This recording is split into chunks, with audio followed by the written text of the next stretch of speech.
Boa noite. Nós vamos falar sobre métodos não rigorosos de destilação multicomponente.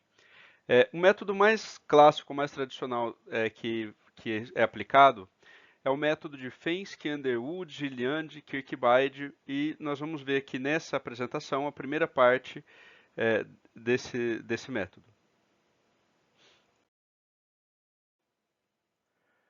Bom, conteúdo que envolve esse método envolve compostos chaves e estimativas das composições de topo e fundo, pressão da coluna e obtenção de volatilidades relativas, número de estágios mínimos, que é a parte de Fensky, refluxo mínimo, que é a parte de Underwood, número de estágios operacional, que é a parte de Gilliand, e prato ótimo da alimentação, que é a parte de Kirkbride. Ok, nós vamos falar nessa apresentação especificamente sobre os primeiros dois itens ali, compostos chaves e estimativas das composições de topo e fundo, e pressão da coluna e obtenção de volatilidades relativas. Então, o problema que a gente está tratando é um problema de uma destilação, como está ilustrado aqui. Nesse caso, a nomenclatura que será utilizada por simplicidade a gente tem F, que é um vetor de vazão, de alimentação, então é o vetor de vazão de quantos mols por hora, quilomols por hora estão entrando de cada componente, né? Componente A, componente B, componente C, enfim. Nós temos D, um vetor de vazões do destilado, e B, um vetor de vazões do fundo, né? Nós estamos falando ali de um problema de condensação total, certo? E nós temos também, além disso, Qzinho, que é a condição da alimentação. É definido como o calor necessário para vaporizar a amostra aqui, a alimentação dividido pelo calor de vaporização. Tá? Então, ali salientando, F, um vetor de vazões de espécies em kmol por hora, Q, uma condição da alimentação, Dzinho, vetor de vazões do destilado em kmol por hora, B, vetor de vazões do fundo também em kmol por hora. Bom, chave leve e chave pesada. Um conceito importante envolve os conceitos de chave leve e chave pesada definidos a seguir, né? Então, o que eles são? Chave leve é um composto leve que deseja se evitar no fundo. Então, você vai especificar uma baixa quantidade dele no fundo.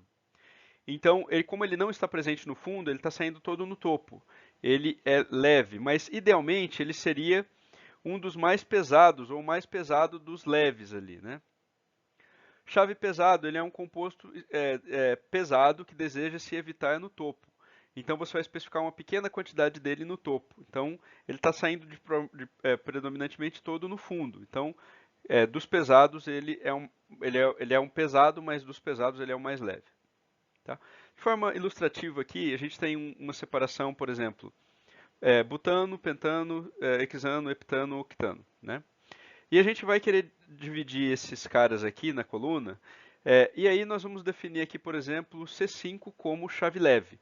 Chave leve, o C5 vai sair quase todo aqui no topo. E ele vai ter uma pequena quantidade no fundo. Então, o C5 é um chave leve. Tá? A gente vai especificar essa pequena quantidade no fundo dele e, consequentemente, uma boa quantidade no topo, quase todo ele no topo. O C7, por exemplo, seria um chave pesada. Por quê? Ele vai ter uma pequena quantidade no topo, tá? Ele vai ter uma pequena quantidade no topo. E ele vai estar saindo quase todo no fundo, né? Note ali que aconteceu que ficou um composto entre o chave leve e o chave pesado, o C6. E esse C6 ele pode estar dividido de forma geral, aí, de uma forma qualquer entre o topo e fundo. O C6, os compostos que ficam entre o chave leve e a chave pesada, eles podem se distribuir entre topo e fundo, né? Não saem predominantemente, necessariamente, em algum lugar, né? A priori. Bom, idealmente, os compostos chave leve e chave pesada deveriam ser escolhidos de forma adjacente na temperatura de ebulição, ou seja, sequenciais, né? Por quê? Porque eles são utilizados para fazer as estimativas das divisões entre as composições. Então, nesse caso aqui, por exemplo, né, a gente definiu C5 como chave leve e C7 como chave pesada. O que acontece? Isso dificulta estimar exatamente a divisão de C6, porque a gente sabe que o C4, se o C5 está no topo, o C4 com certeza está no topo. Se o C7 está no fundo, o C8 com certeza está no topo. Mas e o C6? Né? Então, o C6 a gente não sabe quem é. Por isso que, idealmente, se a gente escolhesse compostos chaves adjacentes, a gente não teria nenhum composto entre os chaves. E nos facilitaria estimar as composições do destilado e do fundo. Contudo, aqui nós estamos adotando este exemplo para mostrar uma abordagem mais geral do método. Então, optou-se por deixar ali um composto, que é o composto C6, neste exemplo, e nesse exemplo que vai seguir ao longo dessas aulas, vai se basear numa separação desse tipo. Nós estamos deixando o C6 ali para mostrar como é que se trabalha quando você tem compostos entre os compostos chaves. Bom, as especificações. Então, o que geralmente se conhece? Tipicamente, você conhece as vazões da carga, as vazões da alimentação e o parâmetro da alimentação, que é o parâmetrozinho Q. Né? Então, por exemplo, nesse exemplo, nós conhecemos todas as vazões de todos os compostos aqui da alimentação. Então, em kmol por hora, o butano tem 12 kmol por hora, o pentano 26 kmol por hora, assim sucessivamente. Tá? Nós conhecemos também esse Qzinho que é dado, que é a condição da carga. Aqui, por exemplo, Qzinho igual a 1 indica que a carga é líquido saturado. E nós precisaríamos de duas especificações a mais. Quem são essas especificações? Exatamente os compostos-chave. Então, aqui a gente está trabalhando com vazões porque facilita, vocês vão ver no exemplo como facilita, né? A gente está especificando aqui a vazão do composto chave leve no topo. Então, ele tem 26 kmol por hora entrando, 24 vão para o topo, logo 2 vão para o fundo. Né? E do chave pesado, a gente está aqui especificando C7, 40 kmol por hora dele entrando, a gente está com 38 kmol por hora no fundo, consequentemente vão vir 2 kmol para o topo. Aqui a gente tem a visão geral do método, onde a gente entende aqui como que funciona o método como um todo. Né? Então, a gente já entendeu o que são compostos chaves, isso foi falado preliminarmente, e a respeito das divisões dos compostos chaves. Né? Então, por exemplo, aqui, especifica-se as divisões dos compostos chaves. Estima-se a composição dos compostos não chave. Determina a pressão na coluna e o tipo de condensador, se é condensador total ou não. Calcula o número de estágios mínimos teóricos pelo método de Fenske. Estima as composições dos não chaves pelo método de Fenske. Segue aqui. Calcula o refluxo mínimo pelo método de Underwood. Então, a gente repete o procedimento ali com o ajuste da pressão, se o que a gente estiver calculando da composição no refluxo mínimo usando o Underwood foi muito diferente da composição usando Fenske. Então, de alguma forma, a gente teria que mudar a pressão estimada no condensador e refazer as contas. Mas, supondo que não haja nenhum problema, geralmente isso funciona bem, especifica-se uma razão de refluxo operacional. Uma heurística é 1,2 vezes a razão de refluxo mínimo. E aí, o método de Gilliand apresenta uma correlação empírica para que a gente possa estimar o número de estágios reais em função do número de estágios mínimos e da razão de refluxo mínimo. Né? E aí a gente tem um número de estágios por Gilliand. A gente agora pode calcular o estágio da alimentação por Kirkbride e aí fechar as contas das cargas térmicas de condensador e refervedor. E fim do processo. Ok, vamos começar aqui falando sobre a divisão dos compostos chaves. Né? Então, nesse exemplo, por exemplo, a gente até mostrou antes. O que a gente está mostrando? A gente está mostrando a divisão dos compostos chaves. Como que esses compostos vão se dividir entre topo e fundo. A gente está dando duas informações ali. A vazão de topo do C5, a vazão de fundo do C7. Ok. Aí, a segunda parte é estimar as composições dos não chaves. Como que isso é feito? Observa, a ideia é a seguinte. são valores chutados ou valores admitidos, né? Então, por exemplo, por que o composto chaves ajuda? Um C5. A gente disse que ele sai quase todo no topo. Se ele sai quase todo no topo, o C4 vai sair todo no topo praticamente. Então a gente vai chutar aqui um valor, por exemplo, o C4 tem 12 kmol por hora, vamos chutar que 11 kmol por hora estão indo para o topo. Tá? É uma estimativa. Se o C7 é o composto chave pesada, 40 kmol por hora dele entram, 38 kmol estão saindo no fundo. C7 chave pesada, o C8 vai estar praticamente todo no fundo. Então vamos chutar aqui que no fundo, dos 42 que entram do C8, 41 vão para o fundo. Tá? E a questão exatamente, note o que ficou difícil de estimar, o C6, é por isso que os compostos chaves não adjacentes levam a uma complicação.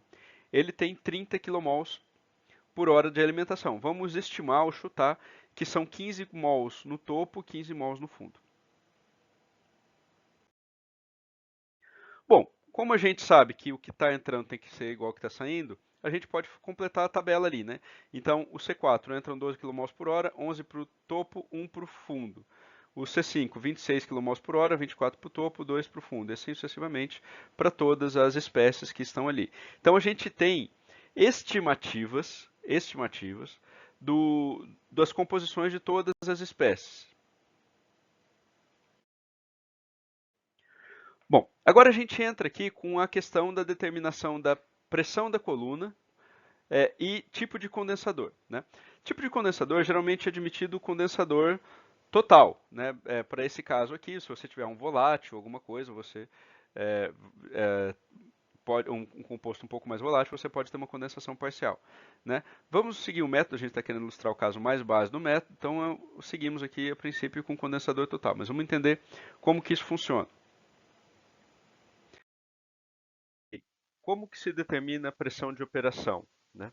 Então, a pressão de operação, se você pega ali, por exemplo, o livro do Cooper, ele apresenta uma heurística que é frequente em vários livros-texto. Né? A heurística diz o seguinte, olha, a pressão de operação é geralmente definida pela condição do fluido de resfriamento. Então, que fluido de resfriamento você usa no topo da coluna? E ali ele traz o caso mais tradicional, que se for água de resfriamento, isso está geralmente limitado a temperaturas entre 37 e 48 graus Celsius. Mas isso depende, não é um país tropical, né? Então, vou adaptar aqui para a condição do país tropical. Ou ele coloca ali outra condição, que se fosse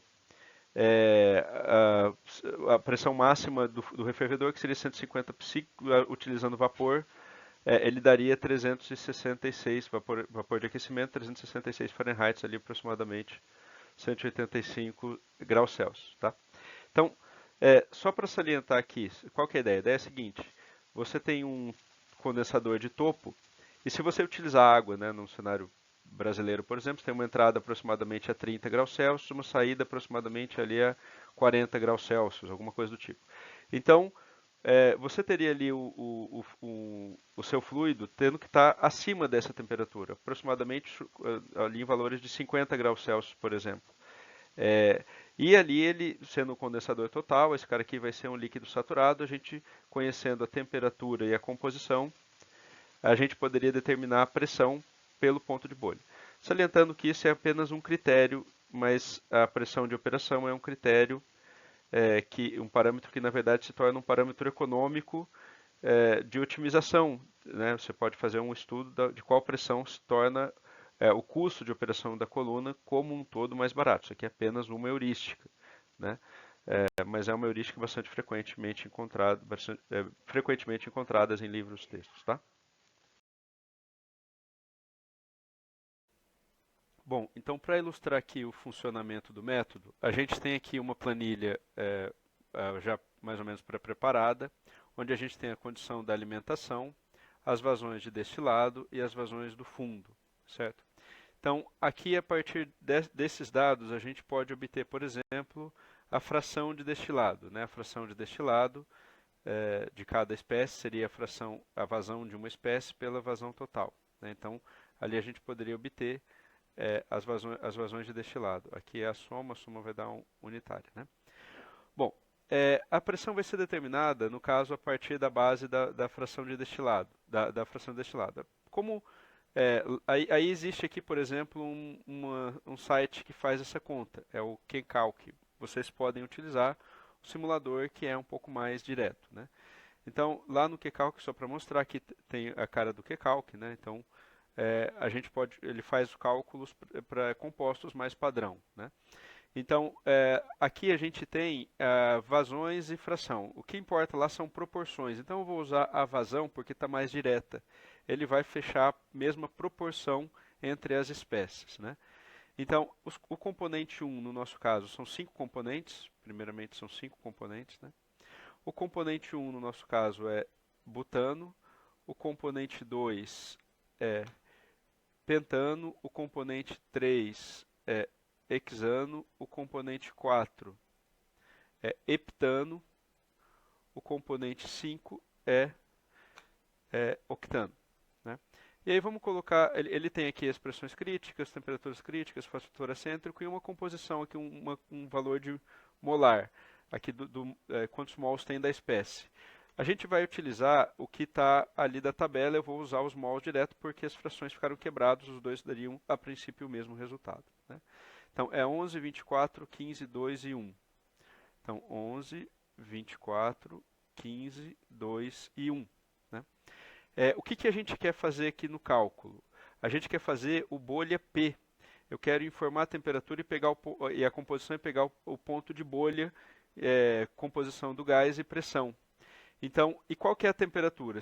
Em se tratando de água de resfriamento no topo da coluna, a temperatura é 50 graus Celsius, que é 323 Kelvin. Então, vai ser 323,15 Kelvin, né?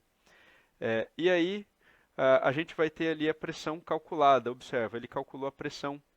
A pressão é de 1.9147 bar. Bar A quer dizer que é bar absoluto, né? Então, o que a gente tem aqui da pressão de topo calculada, que veio a partir da composição do destilado, vai ser 1,915 bar em valor absoluto ali da pressão, tá ok? O que ele retorna aqui também, é um ponto de bolha. Então a gente informou a composição do líquido. Ele informa a composição do gás em equilíbrio com o líquido, que seria essa última coluna aqui. Eu vou copiar toda ela lá e depois copio como valores apenas a composição do gás. A composição do líquido já está aqui, a gente já tinha feito a conta, porque é simplesmente uma normalização da vazão de destilado, tá? Então eu vou colocar aqui a informação toda e vou copiar só esses valores aqui, que refletem a composição do gás, tá? Então, vou colar ali os valores e vou deletar essa seção de colunas aqui. E aí, nós fizemos o cálculo ali da estimativa da pressão de operação da coluna, seria próximo a 1,9 bar. E com isso nós também determinamos a composição do ponto de bolha do topo. A gente vai ver que isso vai servir para poder determinar as volatilidades relativas das espécies e depois a gente vai repetir o mesmo procedimento para o fundo na aula seguinte.